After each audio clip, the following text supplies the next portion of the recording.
आज जिस परिस्थिति में भारत खड़ा है, विश्व के अंदर युद्ध चल रहा है, उस समय भारत में सारी व्यवस्थाएं सामान्य गति से चलती रहनी चाहिए। समाज में किसी भी प्रकार की अराजकता निर्माण न हो, सृष्टि का संतुलन भी खराब नहीं होना चाहिए। तो क्या करना चाहिए?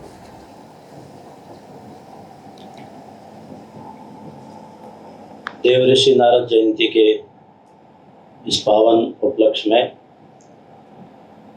पत्रकार सम्मान समारोह के इस कार्यक्रम में मंच पर विराजमान राजस्थान विधानसभा के अध्यक्ष सम्माननीय देवनानी जी, आज के कार्यक्रम के अध्यक्ष अपने मध्य प्रदेश से पधारे हुए उपाध्याय जी, बीएसके की और निदेशक शुचिबेन जी, उपस्थित समस्त अधिकारीगण, सम्मानित सभी वरिष्ठ और नवीन पत्रकार बंधु भगिनी, यहाँ बताया गया मुझे मुख्य वक्ता के रूप में।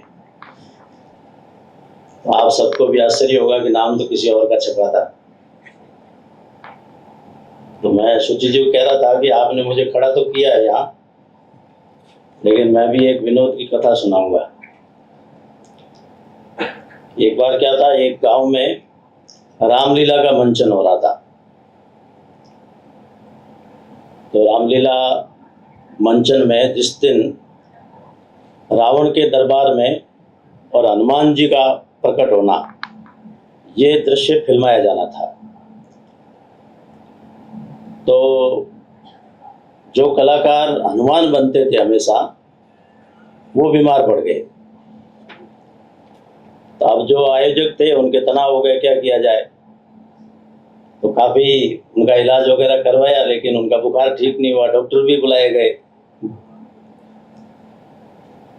तो फिर अंत में, अब क्योंकि पब्लिक कार्यक्रम था, पर्दा हटने के बाद में जनता तो जिस भाव से आई है वैसा उसको दृश्य चाहिए, नहीं तो लोग वोटिंग भी कर सकते हैं।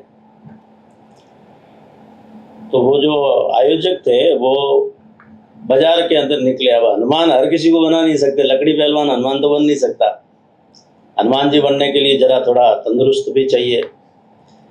तो बाजार में घूमते घूमते आगे गए, तो कुछ तो एक बहुत कोशिश करी लेकिन मिला नहीं। एक हलवाई की दुकान पर पहुंचे।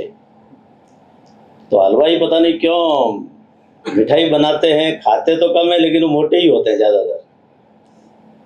तो एक ऐसे उनको हलवाई मिल गए। तो उनको कहा कि भाई आपको एक रोल करना है और केवल एक 5 मिनट का दृश्य फिल्माएंगे, और बस ज़्यादा उसमें कोई डायलॉग वगैरह भी नहीं है। तो उसने कहा जी मैं तो आज तक अभी मंच पे ही नहीं चढ़ा, अनपढ़ आदमी हूँ, ना मंच पे चढ़ा, ना मुझे बोलना आता। तो उन्होंने कहा कि कोई खास बात नहीं, हम तुम्हारे को पैसे देंगे। तो जैसे तैसे उनको पैसे वैसे दे करके पटा करके ले आए, और ला करके फिर उनको थोड़ी तैयारी करवाई। 2 बार 4 बार। करना क्या है कि कुछ भी नहीं करना है। मंच के ऊपर पर्दा हटेगा, रावण अपने आसन पर विराजमान रहेगा और आपको वहां से कूदना है। कूदेंगे, रावण गरज के बोलेगा कौन, तो कहना मैं राम भक्त हनुमान। बस पर्दा गिर जाएगा, फिर अगला हो जाए। आपका इतना ही काम है। तो आ गया वो। अब दृश्य वही हुआ। जैसे ही पर्दा हटा, रावण का दरबार दिख रहा है, और इधर से वो कलाकार जो हलवाई बने हुए थे, उनको हनुमान जी, हलवाई जो हनुमान जी बने हुए थे, उनको कूदना था। तो थोड़ा वजन भी था उनके अंदर, भारी थे। तो जैसे ही कूदे तो उनका पेट टिक गया। अब कभी एक्टिंग वगैरह की नहीं थी। तो रावण ने तो अपना काम करना ही था। वो जोर से बोला कौन, तो वो भूल गए अब बोलना क्या था गिरते ही। तो वो बोले मैं रामू हलवाई। तो आज भी ऐसी ही स्थिति है कि आपने नंद कुमार जी के नाम से आप सब आए हैं, लेकिन नंद कुमार जी बीमार हो गए और इसलिए वो यहाँ पहुँच ही नहीं पाए। मेरा एक और अन्य कार्यक्रम भी है, इसलिए मुझे यहाँ पर खड़ा कर दिया है। देवनानी जी ने जो बताया और आपने जो नाट्य मंचन जो हुआ था नारद जी के ऊपर, वो जो देखा है, तो आपने तो कहा कि वो देखने के बाद सारा विषय आ जाता है। मैं आग्रह करूंगा कि अगली बार अच्छी तैयारी से ये कार्यक्रम हो, क्योंकि ये पत्रकारों का कार्यक्रम है और मुझे लगता नहीं कि पत्रकारों के लिए, पत्रकारों के द्वारा आयोजित कार्यक्रम बहुत कम ही होते होंगे। तो थोड़ा मन से इसको ठीक करना, अपेक्षित अच्छे लोग सब उपस्थित भी रहे। और अगले वर्ष कार्यक्रम करते समय वीएसके से आग्रह है कि भाषण ना करके केवल जो नारद नाटिका जो हुई है इसी को ही और अच्छा करके और एक प्रस्तुत किया जाए। तो जितने प्रकार देवर्षि नारद के बारे में और अपने यहाँ पर पौराणिक कथाओं के अंदर आते हैं और एक आदर्श के रूप में मान रहे हैं, तो वो सारा उसके अंदर पूरा आ सकता है और बहुत ही एक अच्छा कार्यक्रम वो हमने देखा है। आगे यदि और अच्छा करते हैं तो और बढ़िया भी हो सकता है। अब मुझे कुछ बोलना ही है, मुझे कोई शुल्क नहीं मिला, केवल एक कप चाय पिलाई है और उसके बाद निकलना भी है। ये तो प्रतिवर्ष होने वाला अपना कार्यक्रम है, बाकी सारी बातें भी आ गई है। कई बार ये भी होता है ना कि मुख्य वक्ता कह करके बोलने से पहले भी कई लोग बोलते हैं तो विषय आ ही जाता है, तो फिर ये भी संकट रहता है कि बोलना क्या है। इसलिए जब आज के कार्यक्रम का विचार आता है तो हम सभी मनुष्य हैं। हमारे यहाँ पर ऐसा बताते हैं कि संपूर्ण चराचर जगत के अंदर 4 प्रकार की दुनिया ऐसी सृष्टि मानते हैं। उसमें जो एक प्रकार है वो है महाभूत, जिसमें ग्रह है, नक्षत्र है, ये सारे जितने भी हम कहते हैं ये सब उसके अंदर पर्वत पहाड़ वगैरह सब आ जाते हैं। दूसरा जो प्रकार है वो है प्राणी जगत का, जिसमें जितने भी प्रकार के पशु पक्षी जीव जंतु ये सारे उसमें आ जाते हैं। तीसरा प्रकार है वो है वनस्पति जगत का। तो पशु पक्षी कहेंगे तो बिल्कुल छोटे से लेकर के सिंह जैसे सब आ जाते हैं, और वनस्पति यदि कहेंगे तो घास के तिनके से लेकर के वट वृक्ष तक आ जाते हैं। चौथी जो दुनिया बताते हैं वो है मनुष्य। अब ये जो पहले की जो 3 बताई है इनके बारे में कहते हैं कि ये मर्यादित है, ये स्वतंत्र नहीं है। अब गाय को आप कहेंगे बकरी की आवाज निकालो तो नहीं निकल सकती, बकरी के बछड़े को कहेंगे उल्टा चल तो वो नहीं चल सकता। तो उनकी एक मर्यादा है और वो स्वतंत्र भी नहीं है। लेकिन ये जो मानव है ये स्वतंत्र भी है, और दूसरा है कि इसको बुद्धि के विश्लेषण की एक ताकत इसको मिली हुई है। तो किसी का भी वो एक प्रकार से विश्लेषणात्मक जिसको कह सकते हैं वो वर्णन भी कर सकता है। और इसलिए अपने यहाँ कहा है कि मानव है वो नर से नारायण भी बन सकता है और दानव भी बन सकता है। मनुष्य तू बड़ा महान है, तू जो चाहे पर्वत पहाड़ों को तोड़ दे। तो मनुष्य के ये जो गुण है वो केवल मनुष्य को ही है, और इसलिए मनुष्य समाज में जब जन्म लेता है तो उसके सर्वांगीण विकास की सारी जो प्रक्रिया है वो समाज के द्वारा चलती है, जन्म से लेकर के, और उसमें सबका योगदान होता है। जब बच्चा पैदा होता है तो घर में केवल माता पिता को समझता है, बाद में परिवार के अन्य सदस्य है, फिर वो गली में चला जाता है, फिर स्कूल में जाता है, धीरे धीरे करके रिश्तेदार नाती फिर मित्र बन जाते हैं। तो ये सब उसको जन्म से लेकर के उठना बैठना खाना पीना चलना फिरना संस्कार इत्यादि सब सिखाते हैं। ये जो सब जिनका योगदान उसके जीवन में उस दृष्टि से होता है उसको ये कहते हैं कि ये सारा मिला करके और समाज होता है। और इसलिए उसके अपने आचरण का और व्यवहार का ये प्रभाव समाज पर पड़ता है। एक बड़ा होने के बाद में उसको एक दायित्व होता है, एक कर्तव्य होता है, और उसका उसको निर्वहन भी करना पड़ता है, और एक बड़ी जिम्मेदारी भी आ जाती है। तो फिर आज जब हम समाज के अंदर है, मनुष्य के नाते हैं, लेकिन अधिसंख्य यहाँ पर पत्रकार बंधु भगिनी हैं, तो पत्रकारिता के नाते जब हम समाज में आगे बढ़ते हैं तो भी एक दायित्व है, तो भी एक जिम्मेदारी है।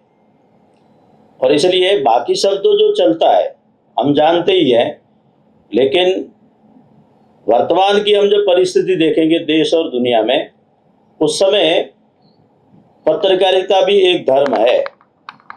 और उसको जब देवऋषि या ब्रह्मा जी के मानस पुत्र महर्षि नारद से जब जोड़ करके हम देखते हैं, तब एक बात ध्यान में आती है कि नारद उस समय, अब तीनों लोगों के अंदर आपको नारद मिलेंगे और उनका सर्वत्र प्रवेश था, मानव में भी, दानव में भी, गंधर्व में भी, और भूलोक पर भी वो आते थे। तो सर्वत्र उनको प्रवेश था। क्यों था?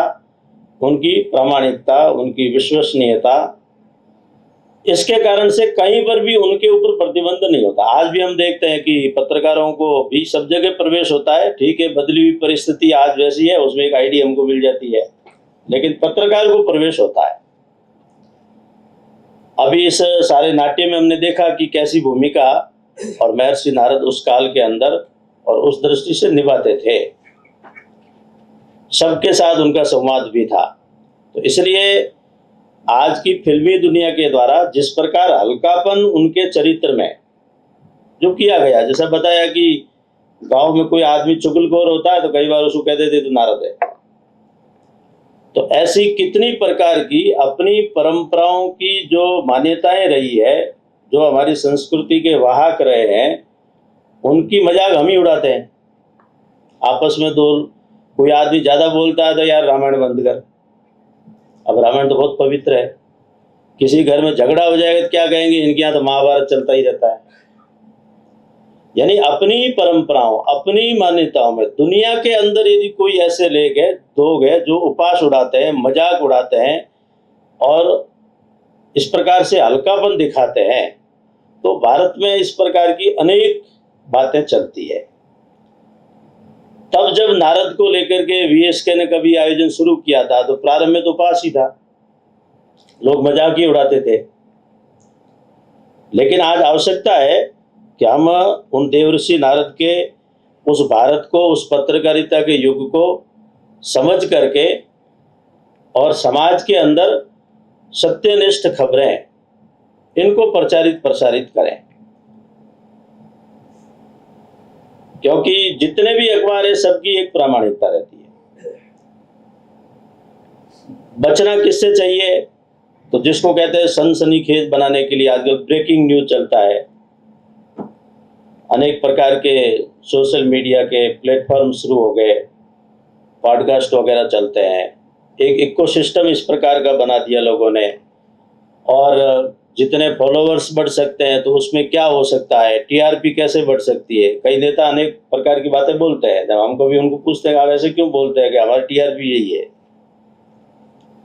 लेकिन समाज में कुछ प्रतिष्ठा भी है, कुछ सत्यता भी है।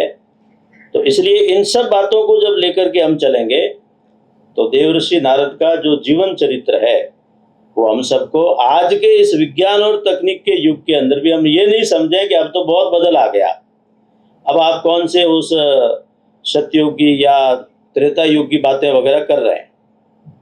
तो ऐसा एक श्रेष्ठ जीवन चरित्र उन्होंने निभाया है। समाज में नैतिकता, सात्विकता, चारित्र्य और आने वाले जो भी कुछ संकट है, जैसे कहते हैं कि जब समुद्र मंथन हुआ और उसके अंदर अमृत कलश आने वाला है, उसको दैत्य लोगों ने एक कूट रचित इस प्रकार का और योजना की है कि कैसे भी उसको हथियाना है। तो उसको वो हथिया नहीं पाए, ये समाचार भी देवताओं को देने वाली अपनी उस खोजबीन के साथ ना या गुप्त पत्रिका के नाते नारद भगवान ने ही जाकर के बताया है। और इसलिए समाज का एक बड़ा जो महाविनाश हो सकता है उससे संपूर्ण मानव सृष्टि को बचा करके उन्होंने रखा। तो ऐसी बातें जो होती है, राष्ट्र रक्षा के विषय आते हैं तो केवल मात्र एक बार तो सनसनी बन जाती है, लेकिन देश की आर्थिक, देश की सामरिक, देश की आने वाले भविष्य, इन सब के ऊपर यदि नकारात्मक प्रभाव पड़ता है तो ऐसी सारी जो पत्रकारिता है या इस प्रकार की जो खबरें हैं उसको निश्चित रूप से, और हम देखेंगे तो रोकना चाहिए। और इसलिए जो मैं बता रहा था कि आज के मानव धर्म तो हमेशा रहा ही है, पहले भी था, आज भी है। तो इस सारी परिस्थिति में हमारी अपनी भी एक भूमिका बनती है। क्यों बनती है? क्योंकि अपना जो राष्ट्र है वो बहुत प्राचीन है, एक प्राचीन राष्ट्र के हम रहने वाले हैं। हमारी एक गौरवशाली अतीत रहा है, श्रेष्ठ ऋषि मुनियों और महापुरुषों की हम संतान हैं। अपने राजस्थान के बारे में हम विचार करेंगे तो पग पग पर लोक देवता है, जिन्होंने अलग अलग जाति बिरादरी में पैदा होने के बाद में भी इतने सत्कर्म किए हैं कि एक सामान्य मनुष्य वो देव बन गए, इसलिए हम उनको देव देवियां कहते हैं। तो ऐसे उस प्राचीनता से लेकर के वर्तमान तक जब हम देखेंगे तो भारत की एक धाक रही है, भारत का एक छाप रही है, एक व्यवहार रहा है, भारत ने ज्ञान भी दिया है और भारत एक समृद्धशाली राष्ट्र भी रहा है। और इसलिए जो भारत का विचार है वो विश्व कल्याण का विचार है, क्योंकि जब विमर्श की बात आती है तो ये बातें छुप जाती है। तो पत्रकारिता में इनको कितना स्थान मिलता है? सामान्यतः कोई प्रिंट मीडिया के किसी अखबार को हम पढ़ते हैं तो लोगों की रुचि होती है, सबसे पहले संपादकीय में जाते हैं। तो जिनको संपादकीय पढ़ना वो संपादकीय पढ़ना, बाकी सब खबरों को वो ऊपर ऊपर करके नहीं छोड़ देते हैं। तब वहां पता चलता है कि विमर्श क्या है, ये पत्रकार, ये अखबार क्या चाहता है, इसका विचार क्या है, इसमें राष्ट्र धर्म कितना है। ठीक है, वो संतुलन बहुत है, क्योंकि महर्षि नारद ने भी कहा है, बिना किसी पक्ष के, भेदभाव के, रूप के, रंग के, लिंग के, धन के प्रभाव में आए हुए पत्रकारिता है वो स्वतंत्र होनी चाहिए और एक संतुलित भी होनी चाहिए, एक तरफा नहीं चलनी चाहिए। लेकिन जब प्रश्न आता है, अब जैसे अनेक बार हुआ, जैसे ताज होटल के अंदर हमला हुआ तो उस समय ये भी चला था मीडिया में, आप लोगों ने चलाया था कि लाइव वो सारा दिखाया था। तो उसी के आधार पर और अंदर बैठे हुए आतंकवादियों को बाहर से उनके आका है वो गाइड कर रहे थे, क्योंकि उन सबको पता है कि अंदर कहाँ कहाँ है, तो सारा उसमें लाइव दिख रहा था।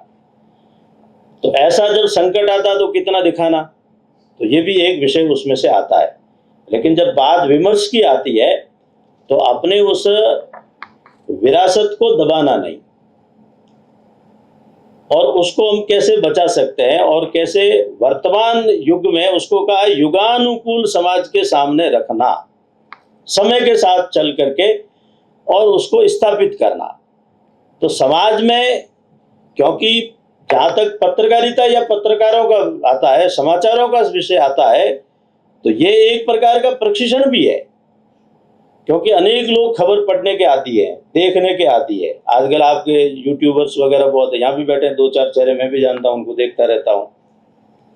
तो जो हम दिखाते हैं लोग वहां से देख करके उनको लगता है ये सत्य है, तथ्य परक है, और जब उसके अंदर कुछ हट करके खबर होती है, महापुरुष की कोई जन्म जयंती है, कोई राष्ट्र पर्व है, उसमें हम क्या बोलते हैं, तो ये समाज का प्रशिक्षण है। केवल एक क्लास लेना, एक ट्रेनिंग लेना इतना मात्र से नहीं होता। और इसलिए आज जिस परिस्थिति में भारत खड़ा है, विश्व के अंदर युद्ध चल रहा है, उस समय भारत में सारी व्यवस्थाएं सामान्य गति से चलती रहनी चाहिए, समाज में किसी भी प्रकार की अराजकता निर्माण न हो, समाज संवेदनशील बने, एक दूसरे का सहयोगी बने, सुख दुख का साथी बने, सब एक दूसरे के सहयोग करते हुए कैसे आगे बढ़ सकते हैं। तो ये पुट कितना वो दिखना ही चाहिए। ठीक है, शासन को सावधान करना, सतर्क करना, चेताना, ये भी पत्रकारिता का ही काम है। लेकिन कहीं न कहीं ऐसी खबरों के माध्यम से जिससे राष्ट्र विरोधी यदि विमर्श खड़ा होता है तो उसको रोकना चाहिए। और इसलिए जो बात मैंने कही कि हम विश्व कल्याण की कामना लेकर चलने वाला अपना देश है, अपनी संस्कृति है, तो आज हमको ये नहीं मानना चाहिए कि आज तो विज्ञान और तकनीक का जमाना आ गया, अभी पुरानी बातें हैं, ये पुरातन पंथी है। बिल्कुल ऐसा नहीं है। सभी आप जितने भी धर्मावलंबी है, मत पंथ परंपराएं अपने इस देश के अंदर चल रही है, जिस मन से वो चलते हैं, जिन तथ्यों से चलते हैं, जिन ग्रंथों से चलते हैं, इन सब का यदि आप विश्लेषण करेंगे पूरे विश्व भर का, तो आज भी जिसको हम सनातन कहते हैं, शाश्वत कहते हैं, या आज वो हिंदुत्व के रूप में प्रचारित है, तो वही विश्व कल्याण का मार्ग है। क्यों? क्योंकि हमारे यहाँ पर एक वाक्य है, आनो भद्रा करतो संतु विश्वता। विश्व भर में जो जो अच्छा कहीं भी मिलता है उसको हम स्वीकार करते हैं, हम नकारते नहीं है, और संपूर्ण विश्व के कल्याण की कामना करते हैं। चराचर जगत के और सृष्टि के इस चक्कर को मनुष्य ठीक से चलाता रहे,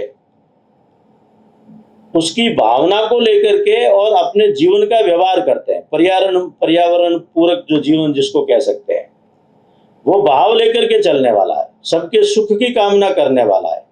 और सारी दुनिया में वो जो श्लोक है, अयम निज प्रोवेति गणना लघु चेतसाम उदार चरिता नाम तु वसुदेव कुटुंबकम। पूरे विश्व को, छोटा मन नहीं हमारा, पूरे विश्व को एक संसार के रूप में मान के कौन चलता है, तो वो भारत की धरती है। इसलिए बीच बीच में इस प्रकार के समाज का उपदेश करने वाले, मार्गदर्शन करने वाले, प्रेरणा देने वाले ऐसे जो आदर्श है, वो भी पत्रकारिता का हिस्सा बनना चाहिए। ऐसा यदि हम करते हैं तो हमारे जीवन में एक आत्मसंतोष की एक भावना बढ़ेगी कि हमने समाज को सही दिशा दी है। बाकी तो समय के साथ में जितनी बातें हमारे अपने व्यवहार की रहती है, वो उस रूप में सारी चलती ही है। और समाज में जो एक अपेक्षा रहती है, तो उस अपेक्षा की उसी दृष्टि से ठीक से और एक पूर्ति हो, वो पूर्ति करके हम चल सकते हैं। लेकिन एक बात मैं फिर दोहराऊंगा कि जब विचार का आता है तो वो भारत का विचार, विमर्श किसका चलना चाहिए, तो भारत का विमर्श चलना चाहिए। भारत विरोधी षड्यंत्र नहीं चलने चाहिए। भारत की अपनी युवा पीढ़ी है, भारत का अपना महिला वर्ग है, भारत के अंदर संविधान द्वारा जितनी भी और एक शक्तियां जो दी गई है वो सबके लिए है, तो उसका भी एक सर्वत्र सम्मान होना चाहिए। तो इन सब बातों को अपने इस पत्रकारिता के जीवन के साथ में जोड़ते हुए, और अंत में एक छोटी कहानी कह के अपनी बात पूरी करूंगा। वैसे ही एक पौराणिक कथा है, आप में से हो सकता है कईयों को लगेगा कि बिल्कुल एकदम ग्रामीण कथा है, लेकिन वो बड़ी प्रेरणा देने वाली है।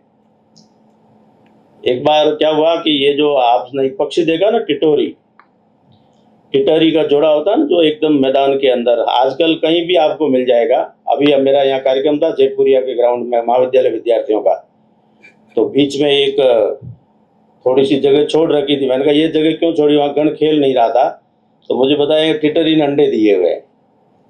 तो वो खुले मैदान में ही रहने वाला पक्षी है। एक कथा है, मैं उसको लंबी नहीं करूँगा, कि समुद्र के किनारे एक टिटोरी का जोड़ा रहता था। तो वो जब टिटोरी अंडे देती थी तो समुद्र बड़ा है, तो उसकी कभी लहर आई तो अंदर बह के चला जाता। ऐसा कई बार हो गया। तो अगली बार टिटोरी ने टिटोरे से कहा कि भाई मुझे अंडे देने हैं और हमको लगता है कि ये जगह हमको छोड़ देनी चाहिए। क्यों छोड़ देनी चाहिए? अरे आपको पता नहीं क्या, समुद्र आएगा पानी बहा के ले जाएगा, तो हमारा तो वंश ही रुक गया, तो क्या किया जाए। तो टिटोरे ने कहा कि नहीं नहीं, हमारा घर है, हम छोड़ के नहीं जाएंगे। इस समुद्र की क्या हिम्मत है जो हमारे अंडे बहा के ले जाएगा। उसने बड़ा घमंड से कहा है, यदि इस बार इसने ऐसा किया तो मैं समुद्र को सुखा दूंगा। अब समुद्र को सुखा दूंगा, समुद्र को बड़ी धमकी लगी वो। अब क्या होगा, तो टिटोरी ने अंडे दिए और थोड़ी देर में पानी तो लहरें बहती रहती है, उसमें बह करके अंडे चले गए। अब वो ची ची ची ची इस प्रकार की कुरला रही है, तब तक वो टिटोरा आ गया। क्या हुआ? उसने कहा वही हुआ जो मैंने कहा था, अंडे तो फिर चले गए। उसने कहा कोई खास बात नहीं है, अब मैं देखता हूँ कि ये कितने दिन पानी रहता है। अब टिटोरे ने और अपनी उस टिटोरी को साथ लेकर के और समुद्र को सिखाने का लिए और संकल्प कर दिया। अब इसमें एक संगठन का बोध भी है और महर्षि नारद का योगदान भी है। तो ये जो सारे ये लोग है ना, एक चौथ पानी भरना, थोड़ा दूर फेंकना, फिर दोबारा लेना, आते समय कुछ कचरा डालना, तो करते करते जब समाचार मिले तो उनकी प्रजाति के अन्य पक्षी भी आ गए। उन्होंने पूछा भाई क्या है, कि कोई बात नहीं, हमारे पास समय नहीं है, आपको सहयोग करना तो करो, नहीं तो चले जाओ। अब ये करते करते सब प्रकार के धरती पे जितने पक्षी होते हैं वो सारे आ गए। तो लाखों पक्षी एकदम अंधेरा सा छा गया, सब उसमें लगे। जो भी आकर के पूछे तो कहते भाई हमारा नेता वो है, वो टिटोरे से पूछो क्या है, वो यही कहता है सहयोग करना तो करो, नहीं तो रास्ता ना दो, हमारे पास टाइम नहीं है। अब वो चलती जा रही है, कथा गाते हैं गांव में लोग, बड़ी प्रेरणा देने वाली, इतनी लंबी गाते हैं कि 2-3 घंटे तक ये कथा चलती है। अब करते करते जब एक परिस्थिति ऐसी आ गई तो नारद भगवान को लगा ये क्या हो रहा है पृथ्वी लोक पर। तो वो भी नारायण नारायण करते करते पहुंच गए। जब नारद भगवान वहां पर पहुंचे तो उन्होंने देखा यहाँ तो बिल्कुल एक माहौल ही अलग प्रकार का। किसी को भी पूछे नहीं कोई उत्तर देने को तैयार नहीं वो नेता वो है टिटरा, उसके पास जाइए। तो ढूंढते ढूंढते वहां पहुंचे वो क्या कह रहे, वही कह रहे सहयोग कराना तो करो, नहीं तो चले जाओ। अरे बात क्या है बताओ, मैं आपका संदेश ऊपर तक दूंगा। अब उन्होंने बताया कि ये स्थिति है, हम समुद्र को सुखाएंगे। अब नारद भगवान को लगा ये क्या सुखाएंगे, समुद्र मर जाएंगे सारे, इनमें इतनी ताकत है। अब ये सारे पक्षी भी बचने चाहिए, समुद्र का अहंकार भी शांत होना चाहिए और सृष्टि का संतुलन भी खराब नहीं होना चाहिए। तो क्या करना चाहिए? तो गरुड़ भगवान के पास गए सीधे और जाकर के उनको कहा, अब लोग कहते हैं भिड़ाने वाली बात, उन्होंने जाकर कहा कि महाराज यहाँ विष्णु भगवान को ढोते रह जाओगे, अकेले रहोगे, कि क्या मतलब सारा पक्षी जगत समाप्त होने, उड़ने वाले केवल आप बचोगे, कोई नहीं बचने वाला है। कि ऐसा क्या हो गया, ऐसा क्या हो गया, चलो मेरे साथ दिखाता हूं। और उन्होंने आकर के उनको दिखाया तो ये तो हालत खराब हो गई। तो वास्तव में ये तो सही संकट आ गया है, तो अब क्या किया जाए? तो गरुड़ भगवान को कहा भी आप भी आइए।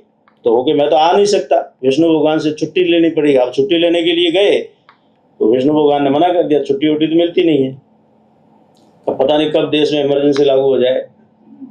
तो क्या किया जाए? तो उस समय फिर उन्होंने अगस्त्य ऋषि को भेजा, विष्णु भगवान ने, वो बीच में पड़े और उन्होंने कहा कि जाओ उस समुद्र को समझाओ और इनके अंडे दे दे, नहीं तो ये सारे इतने सारे जीव है वो समाप्त हो जाएंगे।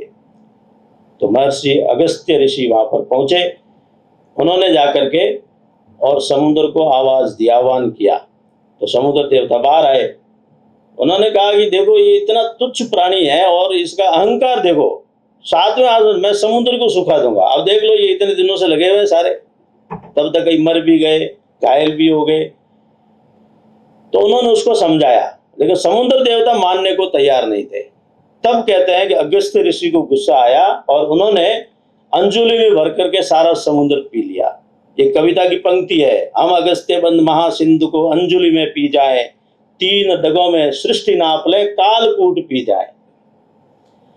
जैसे ही अगस्त्य ऋषि ने समुद्र को पिया तो वो त्राईमाम करके खड़े हो गए और उन्होंने कहा माफी मांग रहे, हाथ जोड़ रहे, मेरे से गलती होगी और पुनः मुझे वापस वैसी इस अवस्था के अंदर लाया जाए। तो वो जब उनके हाथ जोड़ रहा है तो टिटोरा क्या कह रहा है, ए माफी मांगनी तो मेरे से मांग, इनसे क्या मांग रहे? लगे शिकायत हमने है, कितने महीनों से लगे हुए हैं सारे। और अंत में उन्होंने कहा कि सही बात है, माफी भी मांगो, अंडे भी लौटाओ। तब कहते हैं कि वापस समुद्र है, उसको यथा स्थिति में अगस्त्य ऋषि ने लाया। अब इसमें एक तो ये है कि एक छोटा प्राणी भी है, जब संगठन में आबद्ध हो जाता है, बंध जाता है, तो किसी को भी झुका सकता है। तो संगठन की शक्ति क्या होती है वो पता चली। और दूसरी बात है कि महर्षि नारद यदि संदेशवाहक नहीं होते तो सृष्टि में इतना बड़ा अनर्थ हो जाता और ये सारा पक्षी जगत, जैव विविधता ही समाप्त हो जाती। लेकिन उन्होंने उन सबको भी बचाया और समुद्र भगवान का, देवता का अहंकार है वो भी शांत हो गया। तो ऐसे महर्षि नारद के और वहां के हम सब उस परंपरा को लेकर के चलने वाले लोग हैं। समाज में अनेक प्रकार की परिस्थितियां होती है। कई बार झुग्गी झोपड़ी टूट जाती है, 2 समय का लोगों को भोजन नहीं मिलता है, समाज में अव्यवस्था है, गंदगी है, कचरा है, शिक्षा केवल नाम की चल रही है। इन विषयों को लेकर के एक जन जागृति करना और उसके बल पर समाज को खड़ा करना, क्योंकि केवल हम प्रतिदिन हम ही इस प्रकार की खबरें छापेंगे तो फिर लोग कहेंगे बहुत नकारात्मक हो गए। उसके बल पर समाज खड़ा होता है, और जिस दिन समाज खड़ा हो जाता है, जैसे उस टिटोरे ने खड़ा किया, तो उस दिन राम राज्य जिसकी कल्पना करते हैं वो समाज के बल पर ही आती है। हमने अभी शताब्दी वर्ष में अनेक कार्यक्रम वगैरह किए हैं, वो सारा आप सब जानते ही है। तो संघ में एक बहुत पुराने समय में एक गीत चलता है, केवल सत्ता से मत करना परिवर्तन की आस, जागृत जनता के केंद्रों से होगा अमर समाज। सत्ता के बल पर कभी परिवर्तन नहीं आता। सत्ताएं सहायक हो, समाज में सकारात्मक बोध उनका रहे, समाज के अंदर एक चरित्रवान नैतिक लोग खड़े हो, ये यदि नहीं होते हैं तो फिर समाज की जिम्मेदारी है। इसलिए समाज को ही खड़ा होना पड़ता है। समाज को अच्छा शिक्षित करके, प्रशिक्षित करके, संस्कारित करके और उसके कर्तव्य बोध को इंगित करते हुए एक राह पर, प्रवाह पर निरंतर गतिमान चलाए रखने का जो कार्य है वो सब पत्रकारिता का है, पत्रकार बंधु भगिनी का है। इसलिए हमारी एक बड़ी भूमिका के साथ आगे बढ़े, और जिन जिन को आज ये सम्मान मिला है आप सबका अभिनंदन है, स्वागत है, और अगली बार ये संख्या बढ़े, हर प्रकार के पत्रकार, उनकी पत्रकारिता भी अच्छी हो। और आप सबने मुझे सुना, इसलिए सबका बहुत बहुत आभार, धन्यवाद करते हुए मैं अपने शब्दों को विराम देता हूँ। भारत माता की जय।